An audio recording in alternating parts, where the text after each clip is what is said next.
ନମସ୍କାର ଚାଷୀ ଭାଇମାନେ, ଆପଣମାନଙ୍କୁ ଓଡ଼ିଆ 11ଟେ ୟୁଟ୍ୟୁବ୍ ଚ୍ୟାନେଲରେ ସ୍ୱାଗତ ଜଣାଉଛି।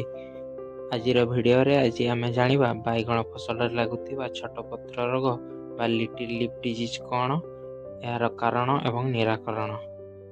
ତ ଚାଲନ୍ତୁ ଆଜିର ଭିଡ଼ିଓକୁ ଆରମ୍ଭ। ଯଦି ଆପଣମାନେ ଏହି ଭିଡ଼ିଓକୁ ପ୍ରଥମରୁ ଶେଷ ପର୍ଯ୍ୟନ୍ତ ଦେଖୁଛନ୍ତି, ତେବେ ଆପଣ ଏହାକୁ 100% କଣ୍ଟ୍ରୋଲ କରିପାରିବେ।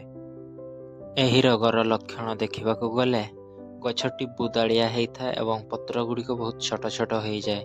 ତା'ର ଗ୍ରୋଥ୍ ବନ୍ଦ ହେଇଯାଏ, ମାନେ ସେ ଗଛ ଆଉ ବଢ଼େ ନାହିଁ।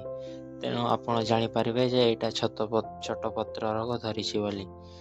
ତ ଆପଣ କ'ଣ କରିବେ ନା, ୟାର ଉପାୟ କରିବା ପାଇଁ ସଲ୍ୟୁସନ୍ କରିବା ପାଇଁ କ'ଣ କରିବେ ନା, ସେ ଗଛଟିକୁ ଉପାଡ଼ି ଦେବେ ନିର୍ମମ ଭାବରେ। ଆପଣ ଭାବିବେନି ଯେ ଗଛଟି ଯେ ମୁଁ ଲଗେଇଛି ଏତେ କଷ୍ଟରେ, ଏତେ ଯତ୍ନ କରିଛି, ହେଲେ ଯଦି ଆପଣ ତାହା ନ କରିବେ, ସେ ଅଟୋମେଟିକ୍ ସେଇ କ୍ଷେତରେ ଥିବା ଫସଲକୁ ଯେଉଁଗୁଡ଼ାକ ଭଲ ଅଛି ସେଗୁଡ଼ିକରେ ସ୍ପ୍ରେଡ୍ ହେଇଯିବ। ହେଲେ ହେଲ୍ଦି ଗଛ ଗୁଡ଼ିକୁ ତାଙ୍କୁ ବି ଇଫେକ୍ଟ କରିବ। ତେଣୁ ଆପଣ କ'ଣ କରିବେ ନା, ସେଇଟାକୁ ଉଠେଇ ଦେଇକରି ତାକୁ ବିଲରୁ ବାହାର କରିଦେବେ ଆଉ ସେ ଜାଗାଟିକୁ ଖାଲି ଛାଡ଼ିଦେବେ। କାରଣ ନହେଲେ ସେଇଟା ଯଦି ଆପଣ ନ କରିବେ, ସେ ଆପଣଙ୍କର ଭଲ ଗଛ ଗୁଡ଼ିକ ମଧ୍ୟ ରୋଗଗ୍ରସ୍ତ ହେଇଯିବ। କାରଣ ଏଇଟା ଗୋଟେ ଭାଇରସ୍, ଲିଫ୍ ହପର୍ସ ଯେଉଁ ସବୁଜ ପୋକ ଥାନ୍ତି, ତା'ର ଲାଳରେ ସେ ଭାଇରସ୍ଟା ଥାଏ। ସେ ଭାଇରସ୍ ସେ ପୋକଟି ଯଦି ସେ ବାଇଗଣ ଫସଲକୁ ଚୋବେଇବ କିମ୍ବା ରସ ଶୋଷିବ, ତେବେ ସେ ଭାଇରସ୍ଟି ସେ ଗଛକୁ ଚାଲି ଯାଇଥାଏ ଏବଂ ଗଛକୁ ଇନଫେକ୍ଟ କରିଥାଏ।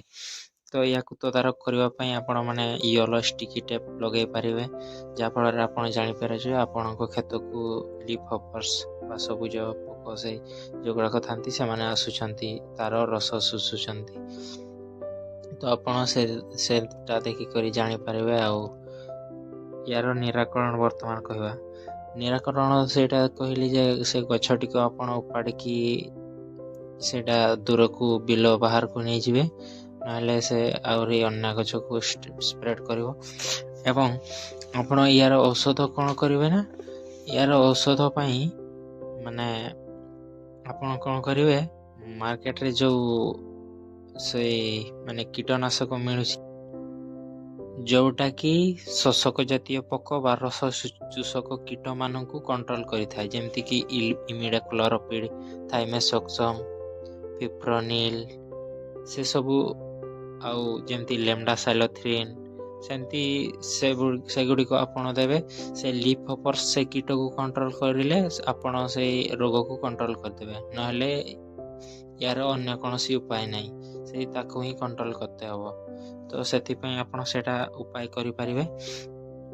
ତେବେ ଯାଇ ଆପଣଙ୍କ ଅଲଗା ଯେଉଁ ଗଛ ଗୁଡ଼ିକ ରହିଛି ସେଗୁଡ଼ିକୁ ସୁସ୍ଥ ଭାବରେ ରହିପାରିବ। ଆପଣ ଏହି ରୋଗକୁ ପ୍ରିଭେଣ୍ଟିଭରେ ରୋଗ ହେବା ଆଗରୁ ପ୍ରତିରୋଧ କରିବା ପାଇଁ ଆପଣ ସେଇ ନର୍ସରୀରେ ଦେଖିବେ, ସେଠି ଯେମିତି ପୋକ ଗୁଡ଼ିକ ଆକ୍ରମଣ ନ କରିବେ, ସେଠି ଚାରାଟି ସୁସ୍ଥ ସବଳ ହେଇଥିବ, ତେବେ ରୋଗ ପୋକ ଏତେ ଲାଗେନି। ନହେଲେ ଯଦି ଚାରାରେ ହିଁ ସେମାନେ ସେଇ ଭାଇରସ୍ଟା ଛାଡ଼ି ଦେଇଥିବେ, ତାହେଲେ ତ ଗଛକୁ ସେଇଟା ତ ଅଟୋମେଟିକ୍ ଇଫେକ୍ଟ କରିବ। ତ ଆପଣମାନେ ଯେମିତି ଘାସ ଗୁଡ଼ିକ ସଫା କରୁଥିବେ, ରେଜିଷ୍ଟାଣ୍ଟ ଭେରାଇଟି ଲଗାଇବେ। ଆଉ କ'ଣ କରିବେ ନା, ସେ ଇନସେକ୍ଟ କଣ୍ଟ୍ରୋଲ ଯେଉଁଟା କହିଲି, ଇମିଡାକ୍ଲୋପିଡ୍, ଥାଇମେସୋକ୍ସମ୍, ସେଗୁଡ଼ିକୁ ସ୍ପ୍ରେ ମାରିବେ। ତେବେ ଯାଇକରି ସେଇଟା ଆଉ ସେ ରୋଗ ହେବନି। ଆପଣଙ୍କ ଗଛ ପୁରା ରକେଟ୍ ଭଳିଆ ଗ୍ରୋଥ୍ କରିବ ଓ ଭଲ ଫୁଲ ଫଳ ଆସିବ। ଭିଡ଼ିଓ ଭଲ ଲାଗିଲେ ଲାଇକ୍, କମେଣ୍ଟ, ସେୟାର ଏବଂ ସବସ୍କ୍ରାଇବ୍ କରନ୍ତୁ।